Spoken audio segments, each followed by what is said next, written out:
Supongo que ustedes ya conocen la exposición y la han podido ver, han visto que es una exposición sobre arqueología de la guerra civil en Cantabria, y sobre esta base disciplinar, que es la de nuestro museo, hemos intentado pues, ofrecer una visión diferente, una visión complementaria a la de otras fuentes de información histórica sobre un episodio de nuestra historia, uno de los episodios más señeros y más luctuosos de nuestra historia, en este caso nuestra historia regional. Estas fuentes complementarias de las que les hablaba, que son sobre todo fuentes históricas, fuentes archivísticas, documentos, estos propios restos materiales de los participantes en la contienda, se complementan con estudios históricos, con estudios pues de ingeniería, con estudios de historia militar, por ejemplo, como es el caso de nuestro conferenciante de hoy, al que luego presentará José Ángel, el comisario de la exposición. Yo solamente, no voy a hablar más, solamente les quería dar las gracias por venir al museo, y se las daré cada vez que vengan, si repiten en este ciclo de conferencias, y quería anunciarles solamente la siguiente. Saben que son 5 conferencias a lo largo de todos los viernes hasta el día 26 de agosto, en el que se cierra este ciclo conmemorando el 85 aniversario de la toma o caída, depende de los bandos, de la ciudad de Santander. Y la próxima conferencia la impartirá Miguel Ángel Soya Gutiérrez, que es un historiador magnífico de la Guerra Civil en Cantabria, y se llamará El Ejército Republicano de Santander durante la Guerra Civil. Así que sin más, le doy la palabra a José.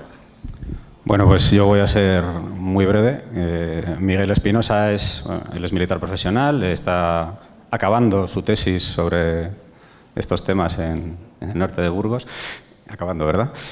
Y bueno, es probablemente, hasta donde yo sé, y de esto un poco sé, la persona que mejor conoce el tema del que nos va a hablar él, porque lleva a las espaldas muchas horas de monte y muchas horas de archivo. Y entonces yo creo que lo va a demostrar ahora, en breve, y que va a merecer mucho la pena verlo. Y sin más, le dejo. Muchas gracias, José Ángel. Y bueno, a ver, ¿está encendido aquí esto? Sí. Muchas gracias al museo por dar esta oportunidad de hacer visible este patrimonio que por suerte cada vez se valora más. Cantabria ya fue pionera a la hora de declarar bien de interés cultural ciertos elementos de la Guardia Civil, como son los de la Picota, ya desde el año 2005, y hace 5 años hubo también unas magníficas conferencias que marcaron ya el paso, y desde ese momento cada vez pues, han surgido nuevas publicaciones, como las de Miguel Ángel Soya, que las de Wilfredo Román, etcétera, que están complementando esta historia que no había sido contada desde un punto de vista meramente histórico. La conferencia a tratar se dedica a las protecciones de la guerra civil cántabro-burgalesas. Quizá no habría que definir el término cántabro-burgalés, porque no hay... La frontera, evidentemente, la ha marcado una trinchera, pero si hablamos del fabuloso Montijedo, no... Es todo uno, aunque forma parte de 2 comunidades diferentes, o el pantano del Ebro es uno, o los proyectos en común que hay por dinamizar el túnel de la Angaña o la Nacional 623. Desde un punto de vista geográfico, el Frente Norte está definido por las provincias de Asturias, Vizcaya y la de Santander, un poco del norte de Palencia, norte de León y norte de Burgos.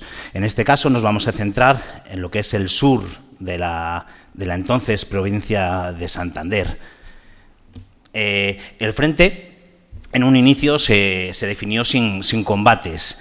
Las pequeñas columnas se dirigían a los portillos y avanzaban hasta que se encontraban oposición. Y así, en julio del 36, se definió prácticamente sin cambios hasta agosto del 37 el frente de guerra. En este plano del ejército republicano es un plano de comunicaciones y nos permite ver cuál era el valor estratégico y el valor más importante que tenía para el ejército republicano. En un primer momento como hemos dicho, a ver, aquí está. Vale, los puntos neurálgicos más importantes les encontraremos en Reynosa, donde está el cuartel general de la tercera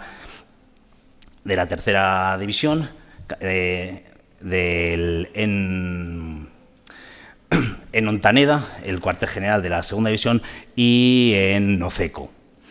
En estas comunicaciones está claro que la carretera de Reynosa tenía un valor estratégico básico, la carretera del Escudo, el puerto de los Tornos y los pequeños puertos de Pasiegos, de La Sía y de Estacas de Trueba. Ese valor que tenían las comunicaciones lo vemos en este otro mapa, donde aparecen los puntos con cargas de dinamita, el Mataporquera, el Pozazal, el puerto del Escudo, el puerto de La Sía y el puerto de los Tornos. Decía el general Gamir, como jefe del Ejército del Norte, que la defensa estaba principalmente confiada a los cortes de carreteras en un primer momento. Y, por ver la perspectiva en un plano del Ejército Nacional, estas son las principales posiciones de artillería. Podemos ver el límite geográfico de la entonces provincia de Santander y como posiciones más importantes en Palencia, el Cocoto, en Barruelo de Santullán, en Frente de Aguilar, el Monte Bernorio, las posiciones de Turzo, en el Frente de Bricia y el crucero de Montija vigilando el puerto de los Tornos. Por terminar la introducción, un análisis de los diferentes frentes, podemos ver, si analizamos el frente de la Lora, de los Tornos y de Bricia y del Escudo, estuvo más o menos repartido, pero no a su vez los tiempos. Por ejemplo, el frente del Escudo, la batalla de Santander que se hizo en el Escudo, quizás la más conocida, únicamente el Escudo era una posiciones de retaguardia y la mayor incidencia fueron en julio y en agosto de 1937. Por contra, en el puerto de Carrales o en el páramo de Bricia, los meses con más actividad de artillería fueron mayo, junio. Por contra, el puerto de los Tornos tuvo una actividad más variable, diciembre y enero, en abril y, por supuesto, finalmente en julio. En cuanto a las posiciones que vamos a observar, por amplia mayoría estaban las republicanas las que más destacan, fueron los que se dedicaron a fortificar. Y en cuanto a su estructura, destaca las estructuras excavadas y seguidas por las construidas en piedra. Especialmente toda la zona del páramo de la Lora, prácticamente es imposible excavar y por ello la importancia de las fortificaciones en piedra. Las fortificaciones de hormigón en este frente representan una minoría. Algunos autores, en las primeras publicaciones que surgieron, definían como Manuel Aznar el poco uso del hormigón y la falta de organización en las líneas sucesivas. Martínez Bande ya lo definía como en muchas posiciones se reducían a simples zanjas. En una publicación muy interesante en la que recoge las memorias de Feliciano López Gutiérrez, del Frente Norte, daba a palabras de este miliciano, definía que cavar el día era cavar, picar y cortar madera, especialmente para cubrir todas esas trincheras, ¿no? Y otro libro interesante, el informe Brusilov, de Miquel Espiru, diferenciaban las posiciones franquistas de las republicanas en que las franquistas se definían por el sistema blocaus, en la cual cada punto de apoyo representaba un pequeño fuerte para sectores de poca actividad. Como una anécdota que contaba que uno de los pocos blocaus que pudo conquistar el ejército republicano fue porque el bando nacional o faccioso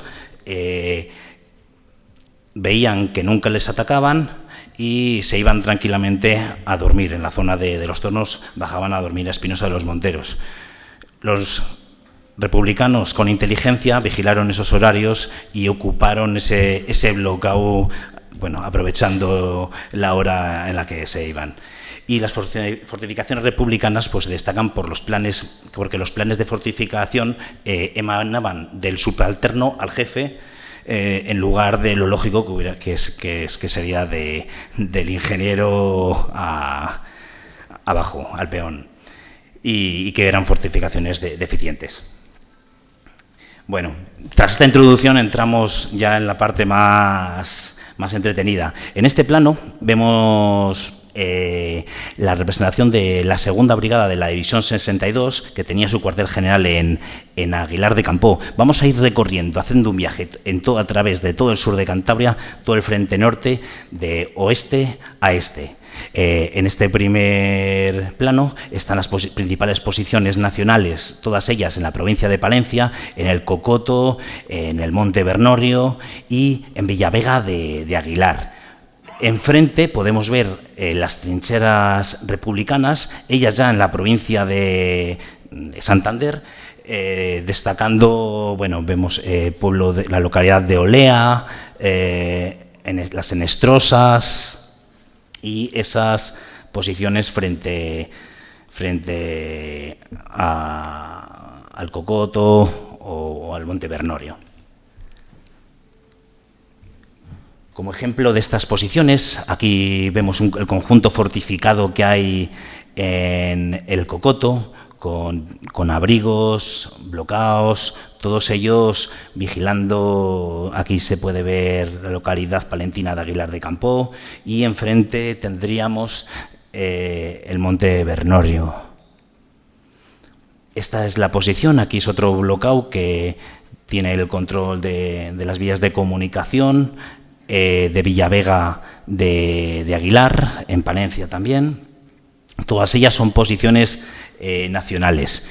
Y aquí las dos de las posiciones más características de Monte Bernorio, en la cual pues tenían el importante control en este caso, no solamente de la carretera, sino también del ferrocarril.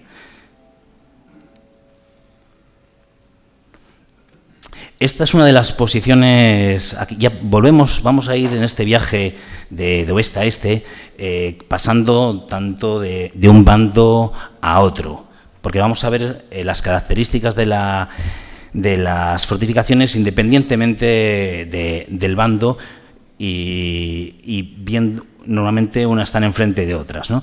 Esta es quizá, hasta donde sé, la única posición del Ejército Nacional que está en Cantabria.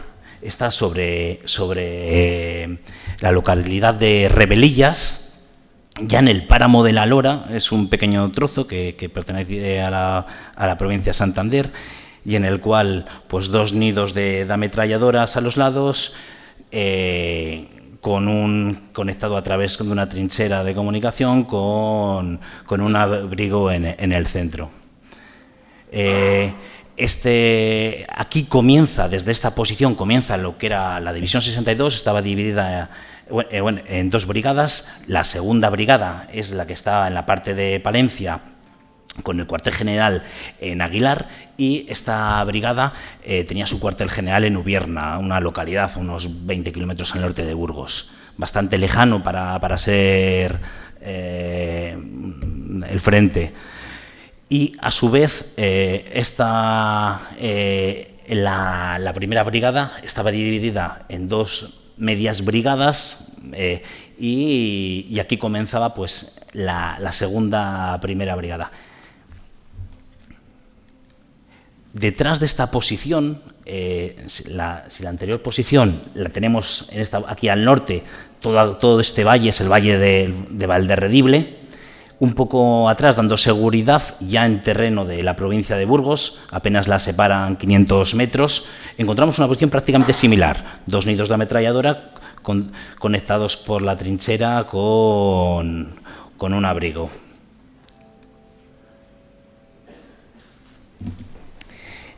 Volvemos al ejército republicano. Aquí comienza la primera posición que vemos de la tercera división santanderina, que tenía su cuartel general en Reynosa, al mando de Fernández Navamuel. Una posición muy curiosa, un fortín con 4 a modo de castillete, reforzado en los 4 extremos, comunicado con una trinchera que baja al valle y por donde subían a dicha posición. Esta posición seguramente sea la más cercana a Burgos capital, que era el objetivo de los republicanos de llegar. Y a priori tenían una posición muy beneficiosa para la ofensiva. Controlar ya la línea del páramo les daba, desde un punto de vista de táctica militar, pues un privilegio, pero no avanzaron prácticamente nunca de estas posiciones sobre el páramo. Esta posición pertenecía, como hemos dicho, a la tercera división santanderina, y dentro de que esta división iba desde el Pico Tres Mares hasta Villascusa de Ebro. O sea, todo lo que veremos ahora, todo el valle de Valderredible y las posiciones que tenían conquistadas sobre la Lora, 75 kilómetros de frente. Dentro de esta división estaba la 8ª Brigada, que tenemos aquí un plano de las posiciones de la misma, con el cuartel general que lo tenía en Bárcena de Ebro y las localidades cántabras de Susilla, Villanueva de la Silla, Sobrepenilla. Uno de esta brigada está compuesta de 2 batallones, el 119 y el 135, y bueno, aquí tenemos la bandera del 119, que sé bien que José Ángel Hierro, como comisario de expedición, la había querido traer a la misma, no ha podido ser por el estado de conservación, si no me equivoco, y tiene unas características pues muy especiales. Son de las pocas, o la única, por lo menos en el frente norte, que era una unidad de infantería, pero denominada Batallón de Aviación, en honor al que fue su primer jefe, posteriormente jefe de la tercera división santanderina, Eloy Fernández Navamuel. Otra posición muy curiosa, más que por su valor estratégico, que también lo tenía, es por la historia que tiene detrás. El 23 de junio de 1935 se puso en este lugar la primera piedra al monumento al Sagrado Corazón de Jesús, dice aquí en Lorilla, pero en realidad es justo en el mojón de las provincias de Palencia, Burgos y Santander. Se comenzó a construir este monumento, que iba a tener ni nada más ni nada menos que 36 metros de altura, y con la pretensión de estar iluminado incluso por la noche para que se viera en todo el valle de Valderredible. Y pues al año comenzó la Guerra Civil y sus piedras fueron aprovechadas para construir pues parapetos y la posición que todavía se puede ver en dicho lugar. Al final, detrás de las fortificaciones, estamos hablando de un espacio que es prácticamente, por suerte, virgen, desde el punto de vista de no ha habido grandes alteraciones, ni urbanísticas, ni de ningún tipo, y nos permite ver el frente casi como quedó. Lorilla ha sido los libros del Frente Norte siempre definido. Ya Sagardía tuvo varios adjetivos para ella, la denominaba en sus memorias la Alcahueta por el gran centro de información que era. Es una localidad burgalesa, y si las posiciones que hemos visto antes era una posición republicana, apenas a 500 metros estaba Lorilla, que Lorilla era una posición nacional. El pueblo está completamente abandonado, varias veces estuvo bombardeado durante la contienda, pero aún así tuvo vida hasta los años 50-60.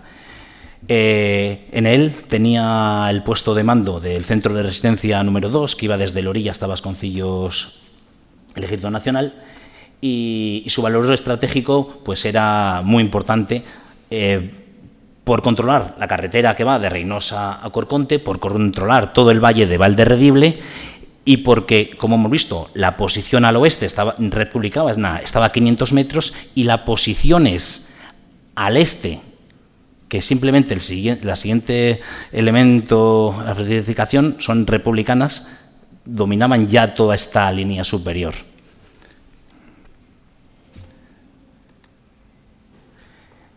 Esta posición es una posición nacional también, está al sur de Lorilla, en dirección a Vasconcillos del Tozo, y bueno, es el típico barracón, es un barracón de alojamiento de tropas que a la vez estaba fortificado con 2 nidos de ametralladora. Volvemos a las posiciones republicanas. Aquí nos hemos ido 500 metros o 800 metros hacia el este. Si Lorilla es provincia de Burgos, aquí volvemos de nuevo a provincia de Cantabria, parte superior de la Lora, pero es Cantabria, sobre la localidad de Montecillo, y es uno de los pocos elementos de hormigón que encontramos del ejército republicano. Apenas se observa, tenía una trinchera de comunicación subiendo desde el propio valle y a modo de bloqueo con aspilleras hacia todos los lados y con 2 nidos de ametralladora mirando hacia el sur, hacia las posiciones nacionales que estaban apenas a unos 500 metros.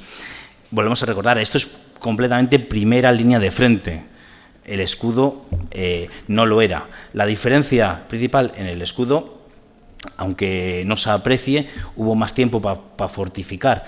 En estas posiciones, el enemigo, que estaba a 500 metros, no permitía, en la mayoría de los casos, hacer unas fortificaciones más estables, más duraderas, y el uso del hormigón. Por esto esta posición es una excepción.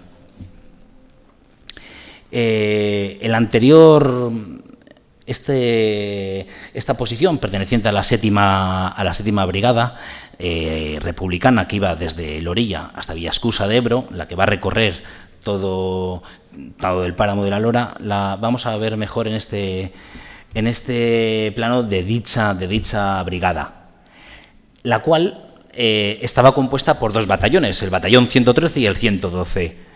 En la exposición tenemos una fotografía de dicho batallón, el batallón 113, el cual tenía su cuartel general en Arenillas de Ebro, en la localidad cántabra de Arenillas de Ebro, y por su parte dominaba estas posiciones, y el batallón 112 tenía su puesto de mando en Rocamundo, el cual pues tenían que hacer el camino a estas posiciones. Precisamente, bueno, ahora hablaremos de lo que significaba subir al páramo y bajar por dicho desde el puesto de mando. En esta otra perspectiva del frente, aquí en la parte, estamos aquí en Valderredible, aquí estarían las localidades de Susilla, de Coroneles, de Villanueva de la Nia, y en la parte superior, pues de nuevo Lorilla, y más a la izquierda, Sargentes de la Lora. En cada pequeña cota hubo trincheras, pero todavía se mantienen, pero sin gran importancia, sin elementos defensivos ni de hormigón ni de estable. Se caracterizaban por trincheras de vigilancia. Volvemos de nuevo a las posiciones sobre la Lora, en este caso una trinchera en zigzag. De nuevo, el camino es una posición republicana de esta séptima brigada del ejército republicano, y vemos también la trinchera que bajaba al valle. Está sobre la localidad de cántabra de Sobrepeña. Aquí está la carretera que sube de Polientes al observador astronómico, y un conjunto fortificado en bastante mal estado se encuentra. Esto es un refugio, aquí había una serie de abrigos que vigilaban, en este caso, lo que es lo que más importante es las comunicaciones. Seguimos de nuevo también hacia el este, por la parte de la Lora, y aquí sobre Rocamundo trinchera con nido de ametralladoras. Y aquí este otro abrigo, que está más o menos bien conservado en el hormigón, tiene la característica de que justo este vallado es el límite provincial de entre Burgos y Cantabria, por lo que esta posición era la misma. La posición de Montecueto estaba dividida actualmente está dividida por las dos provincias. Continuamos. Si la anterior posición estaba en este saliente, continuábamos hacia el este, otra posición que se repite las mismas características, trinchera de comunicación subiendo desde el valle, acabando en 2 nidos de ametralladoras mirando hacia el sur. Aquí ya pasamos a la Loma de la Muerte.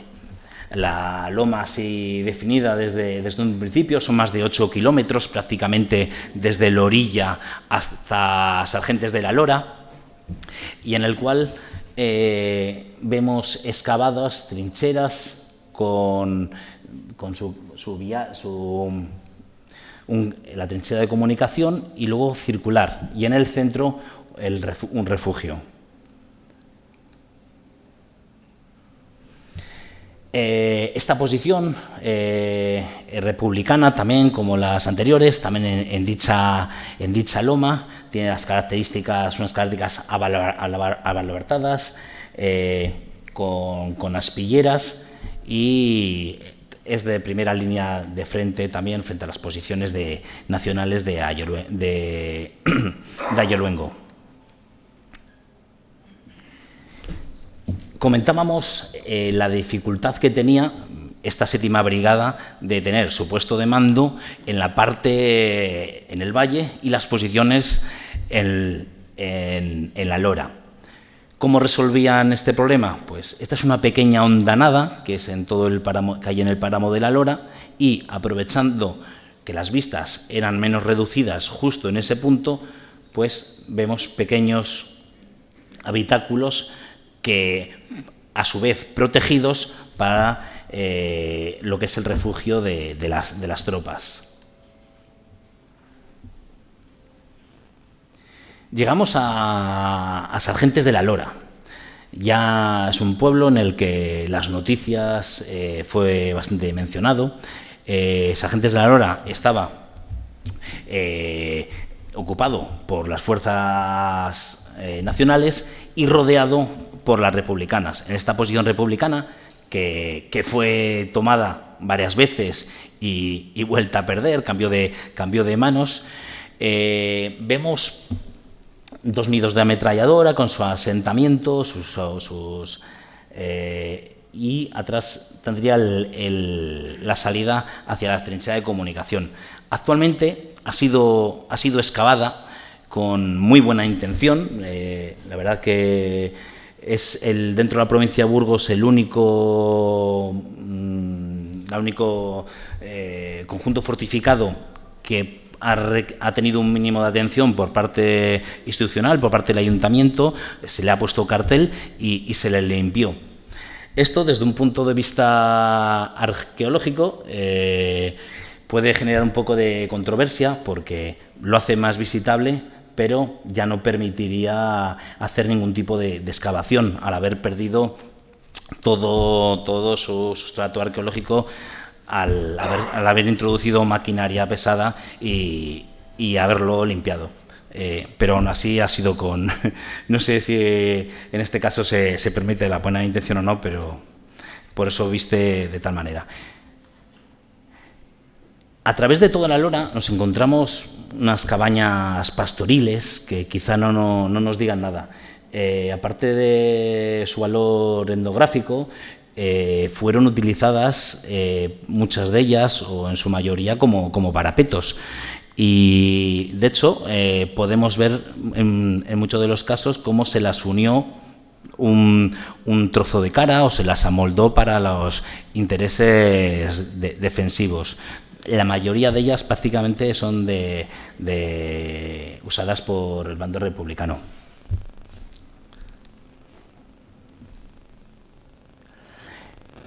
Sobre Villota de Lines, de nuevo también en el páramo de la Lora, vemos las mismas características que habíamos visto en el campamento anterior. De hecho, en los planos militares de la época aparece como campamento a este lugar que, aunque en la fotografía no vemos más que el perímetro de un corral, de hecho actualmente hay animales y es aprovechado para usos ganaderos, pero no sé si... A ver, aquí se ve, por ejemplo, un pequeño nido de ametralladoras y todavía conserva ciertos nidos o parapetos.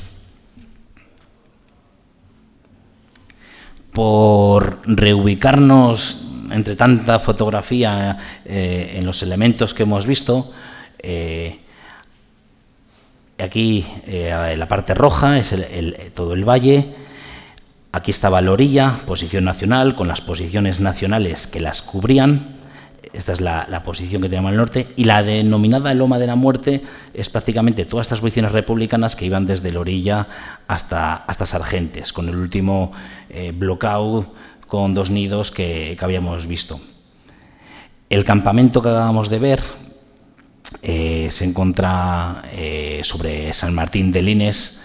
Era por esta zona, una zona pues un poco más ya protegida por esta otra línea.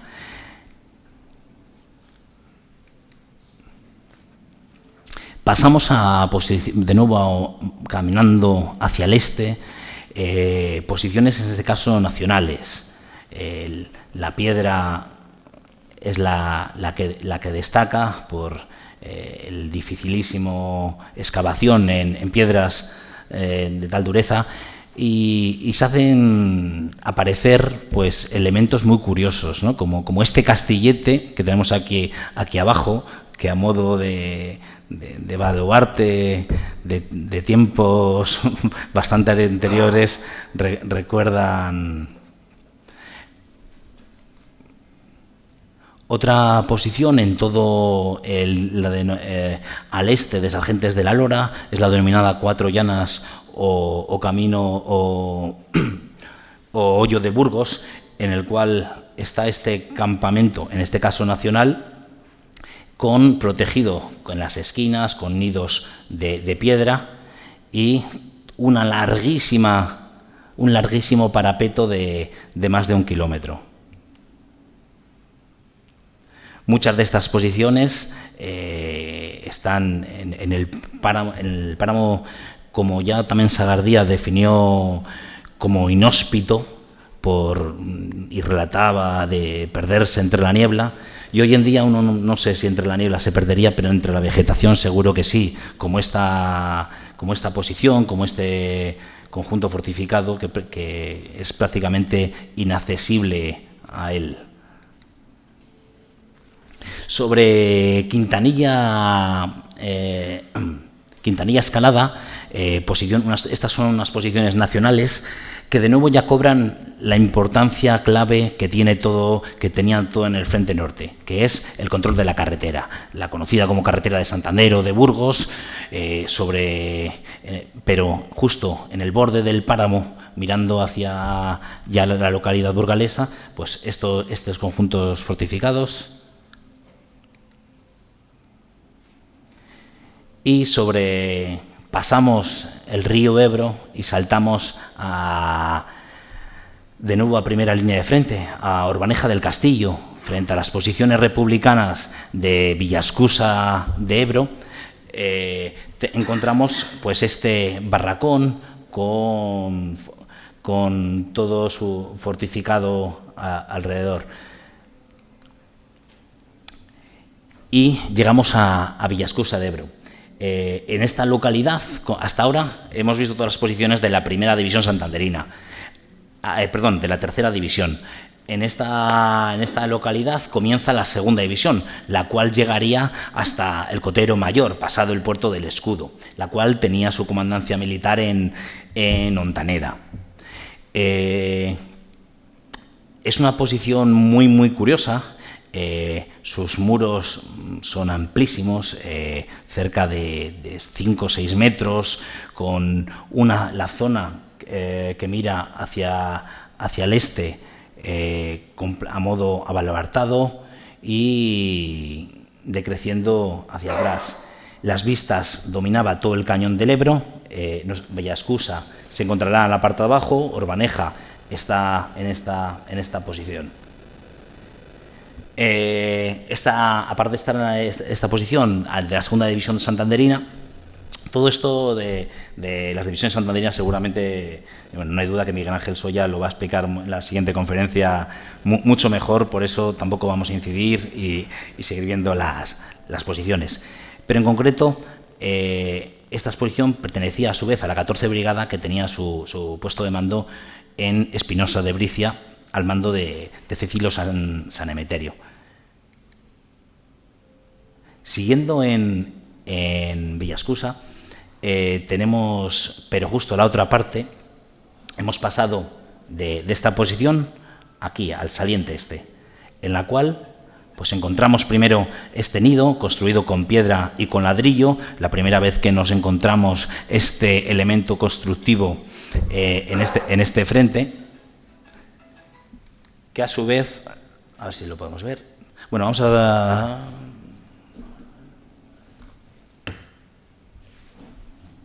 a ver un pequeño vídeo de las vistas que tenían desde dicha posición.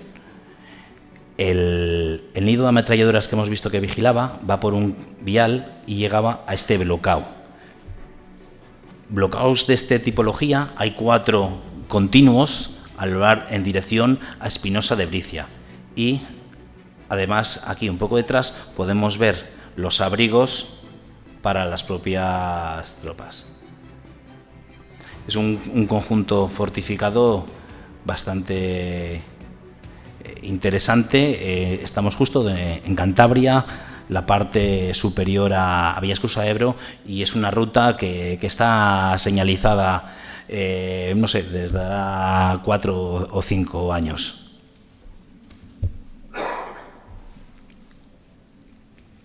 Estos blocaos construidos en piedra vigilan. Ahora actualmente vemos vegetación alrededor de dichos elementos. En aquel momento no habría vegetación y tendría el dominio de las vistas. Están construidos en piedra con aspilleras realizadas en ladrillo que miran hacia sus cuatro lados. En este caso serviría de alojamiento para 15 hombres y tendría la trinchera de 80 metros que llegaba hasta el nido que vigilaba el propio cañón del Ebro. Y dejamos la Lora atrás y entramos en la Bricia, ¿no? Cárate Córdoba lo definía como tierra hostil, paisaje lunar con cráteres rocosos y niebla rastrera, ¿no? Es un terreno muy difícil donde la loma del Árbol y la loma de las Encinas, justo entre el límite de nuevo entre Burgos y Cantabria, hará que importantes combates, tanto en noviembre, diciembre y abril y mayo principalmente. Las posiciones que vamos a ver a continuación las encontramos, serán al sur de Espinosa de Bricia, sobre Arroyuelos.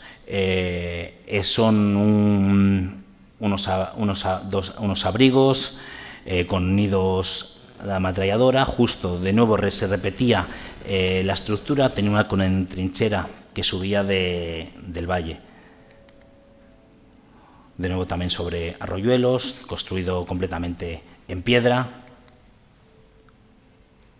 Y llegamos a Espinosa de Bricia. Fue una de las posiciones más importantes, primera línea de frente.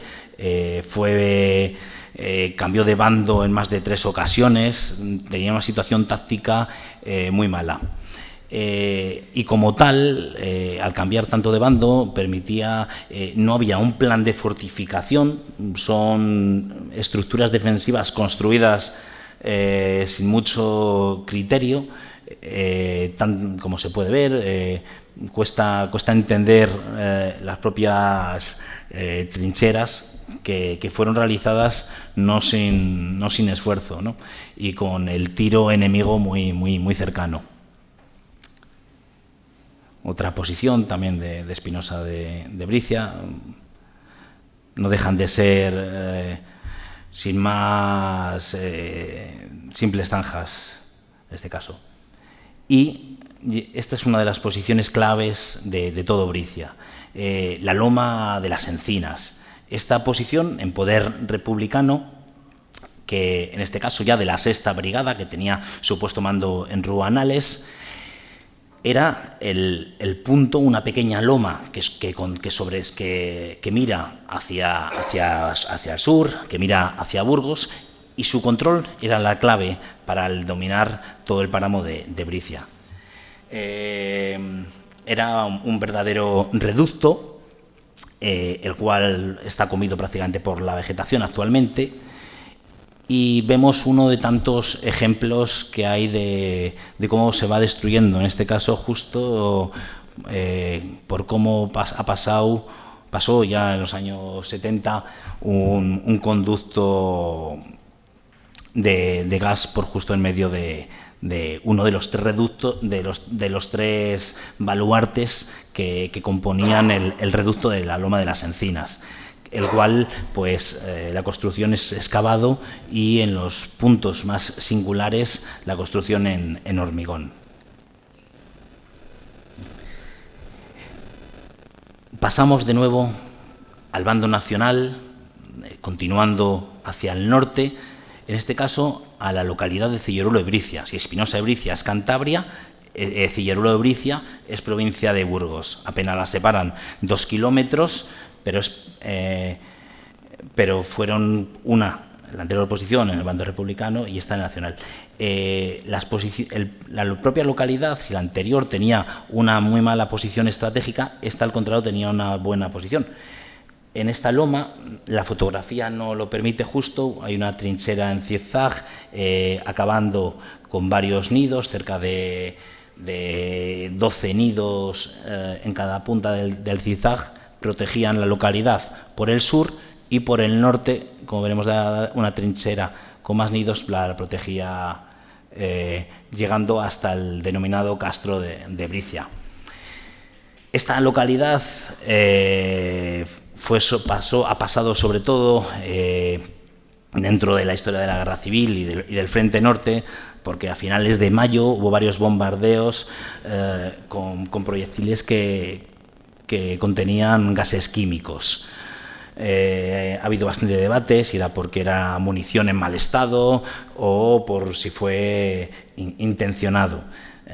Parece ser que fue lo segundo, y fue una de las pocas ocasiones en las que se tiene conocimiento de ese uso de gases en la Guerra Civil.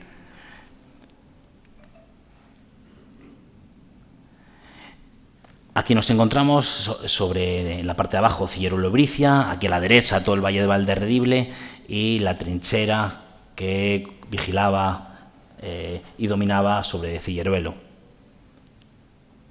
Prácticamente desde la misma posición, pero mirando hacia el norte, uno de los puntos más interesantes y que por su valor inexpugnable fue el Castro Grande. Aquí abajo estaría la localidad de Bricia y este sería el Castro Grande. Y aquí algunas de las posiciones en este caso nacionales, que vigilaban tanto a Cilleruelo. Desde Castro Grande, como hemos dicho, una posición inexpugnable, se accedía desde la localidad cántabra de Renedo de Bricia por una trinchera de más de 400 metros.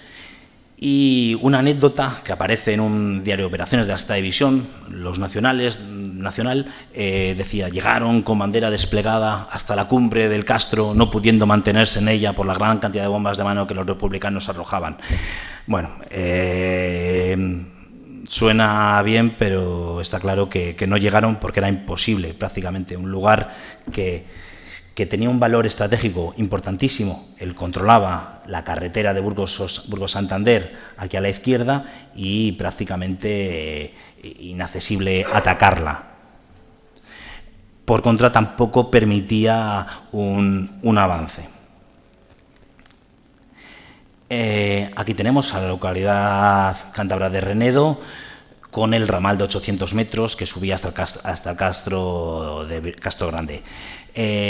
A la derecha, de nuevo la localidad de Renedo, en el denominado Castro Chico, que de nuevo otro conjunto fortificado sobre la carretera de Burgos. En este caso, esta alambrada que coincide con el límite autonómico.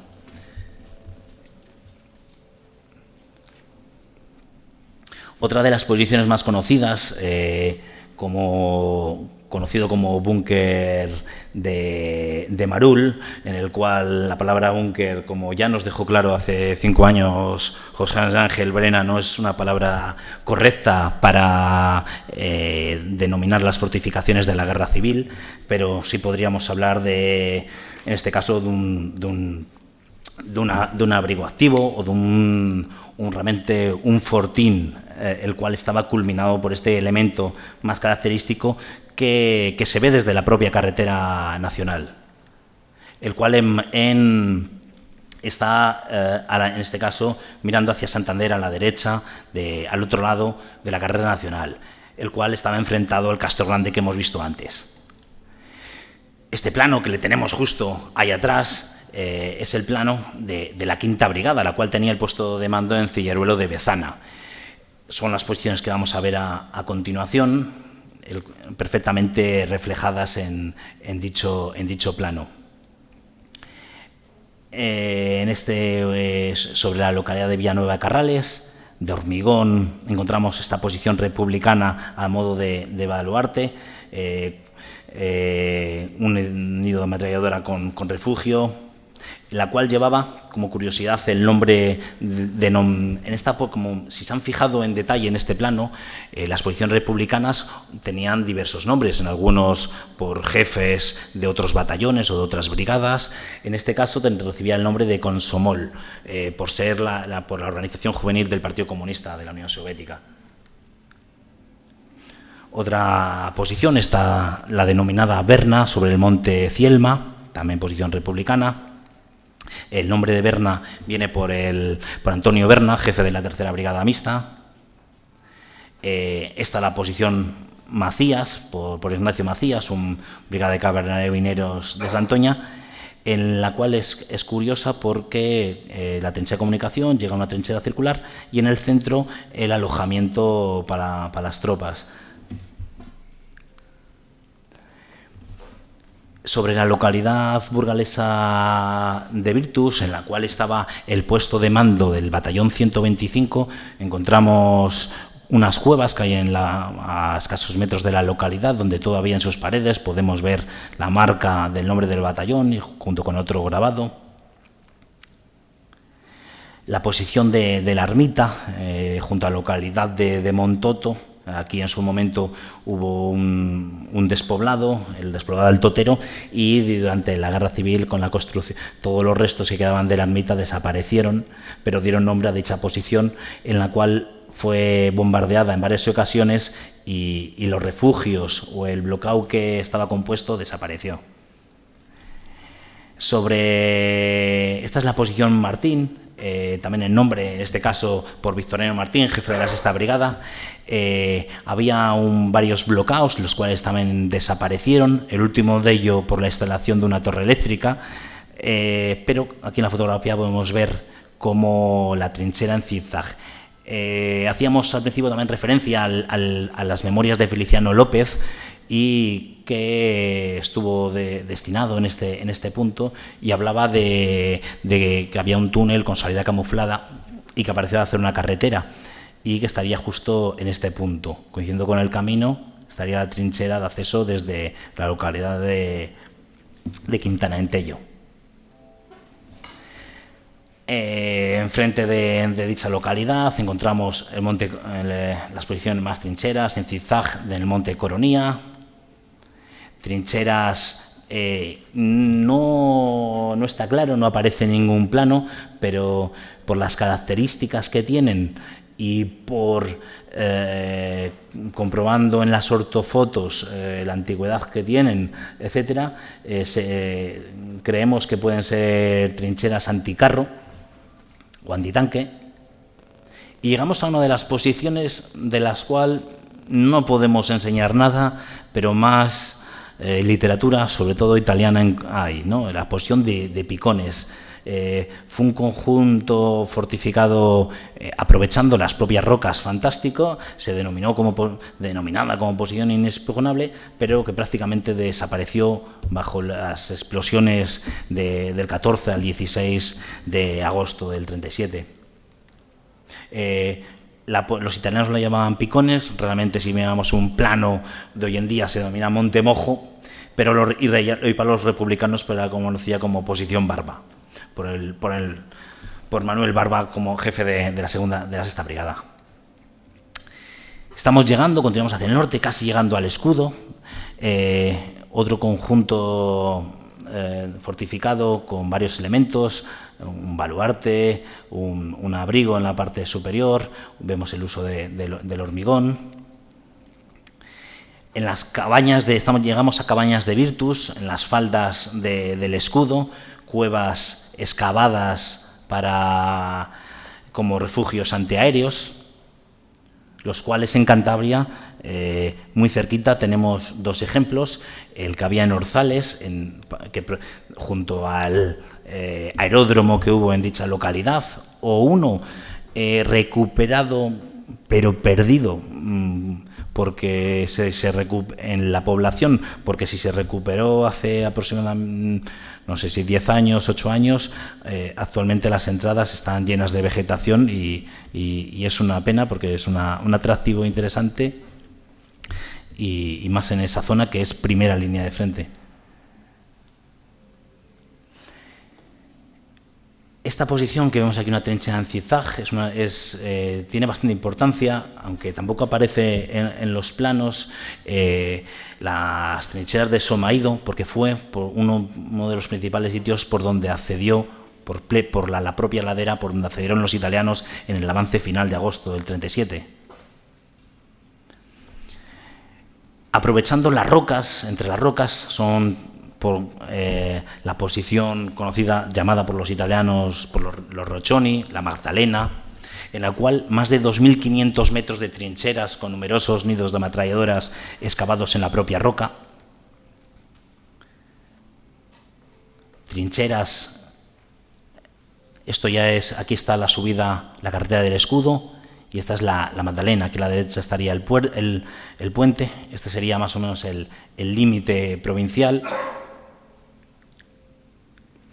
Y llegamos al gran complejo de fortificaciones.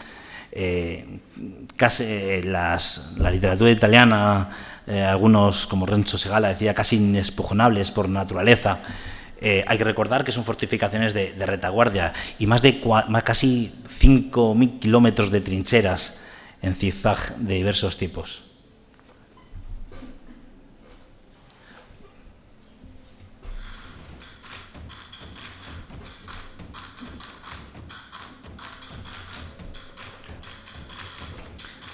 Estas son las trincheras de comunicación que vienen del norte.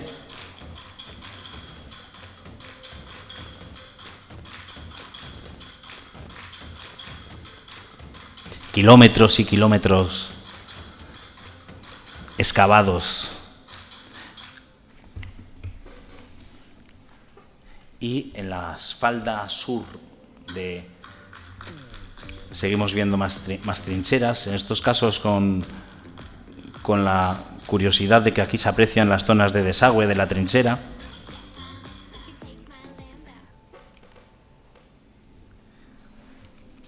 En este plano de época vemos la importancia de las trincheras, con sus trincheras de comunicación desde el norte, acabando en nidos de ametralladora.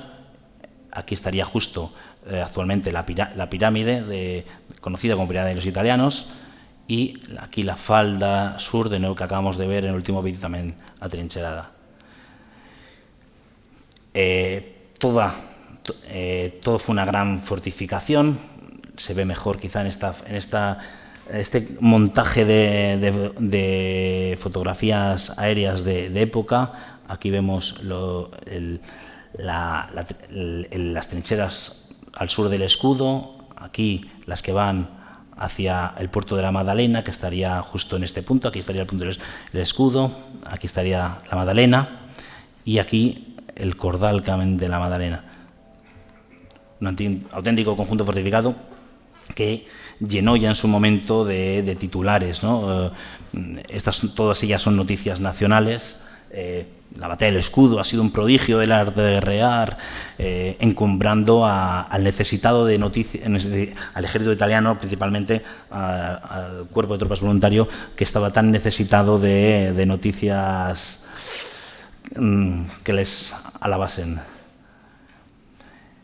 Vamos continuando hacia el este, a diversas posiciones, todas ellas aprovechando las rocas, trincheras, aprovechando las rocas, las varias, la primera línea del frente, una trinchera de nuevo con largos metros, y llegamos a esta posición nacional, una de las posiciones más al norte, la posición de la Atalaya.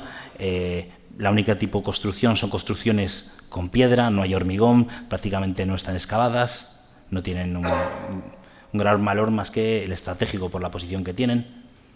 Y la gran posición nacional frente al escudo es la posición de la Maza, el castro de la Maza, con grandes fortificaciones, un fortín comido por la vegetación, pero aparte de eso, en esta foto quiero señalar también la importancia de subir hasta ahí. Para ello, durante varios meses estuvieron construyendo una carretera o un camino para poder subir las piezas de artillería. Hoy en día, desde el pueblo más cercano, a Argomedo, se tarda mínimo una hora andando a paso ligero. Hay un desnivel quizá de 500 metros, por lo que podemos hacernos una idea de lo que supuso el trabajo, no solamente de crear trincheras, el trabajo de excavar posiciones, sino también de crear las vías de comunicación o carreteras o caminos para acceder a dichas posiciones, especialmente en las cuales había que acceder con piezas de artillería. Continuando, aquí a la izquierda estaría el túnel de la Engaña.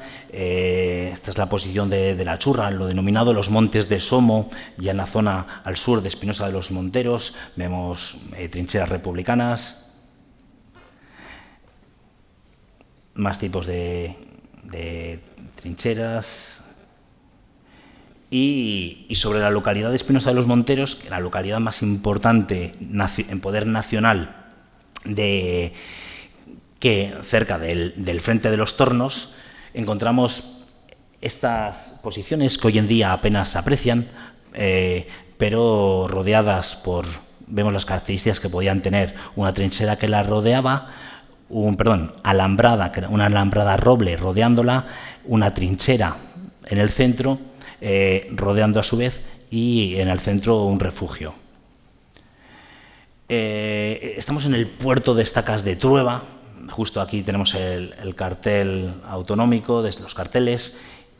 Junto a ellos está la trinchera y uno de los elementos más curiosos, un nido de vigilancia para periscopio. Ahí podemos ver, justo estaríamos muy cerca del propio carretera. De nuevo, las vías de comunicación concentran a los elementos de fortificación más singulares. Una posición republicana, Santa Juliana, sobre Espinosa de los Monteros, que estaría aquí abajo. Para situar la siguiente posición, aquí estaría el denominado Mirador de Espinosa o la Herbosa, que, bueno, aquí no se ve mal. Se repite la tipología que habíamos visto anteriormente, de refugio en el centro, trinchera circular rodeado de alambrada. Estas posiciones, como definía también Gárate Córdoba, era una posición que era del que más madrugaba. El valor estratégico de Espinosa de los Monteros, por estar cerca era una posición nacional, pero rodeada de posiciones republicanas. La importancia era que conducía a los puertos de la Sía al norte, un poquito hacia el oeste, la posición de Estacas de Trueba. También estaba el portillo de Lunada, pero menos utilizado, y el cercano puerto de Los Tornos. Alguna de las posiciones ha sido como este bloqueo de hormigón destrozado por la reforestación de los montes. Prácticamente, bueno, se me ha olvidado comentarlo, estas posiciones que aparecen aquí, no realmente, esto es una foto que no se aprecia, es una fotografía aérea, porque dicha posición desapareció completamente en la reforestación de los años 70. Pasamos a posiciones nacionales, las cuales, bueno, son elementos que se repiten prácticamente idénticos, vigilando los accesos desde el crucero hacia Villarcayo, son bloqueados, con aspilleras hacia por lo menos 3 de los 4 lados, en algún caso con un elemento que sobresale a modo de matacán. Una de las posiciones nacionales que más combates tuvo fue al sur del Montecillo, una localidad junto a Espinosa de los Monteros, la denominada de La Cabra. Junto a la localidad burgalesa de Villasante de Montija, lo protegía una loma, la loma de San Martín, en la cual podemos ver este nido de ametralladoras. Perdió el techo, todavía conserva el hormigón. En Noceco, localidad donde estaba el cuartel general de la Primera División Santanderina, se conservan entre la vegetación. Las trincheras se comunicaban con las posiciones de La Redonda, La Cerra, posiciones importantes, prácticamente también desaparecidas, al norte de la localidad que hizo de cuartel general de la Tercera División Santanderina. Y llegamos a la puerta del puerto de Los Tornos, viniendo desde Burgos, a la localidad de Agüera, en la cual encontramos una trinchera bastante curiosa, que es la denominada en cremallera, menos habitual que la de en zigzag, acabada en nidos, con 2 nidos de ametralladora. Aquí está la localidad de Agüera, aquí accedemos hacia Santander y el acceso estaba vigilado con 2 nidos de ametralladora a un lado, 2 a otro. Vamos a ver si va. Ahí vemos la trinchera en cremallera.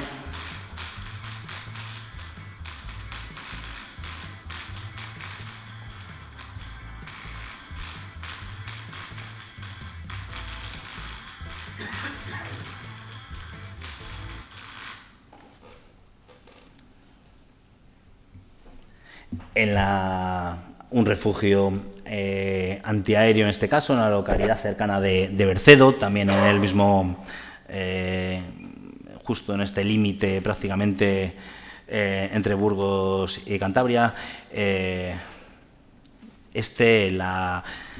Popularmente es conocido como la casa, en el pueblo, la casa de Villarías.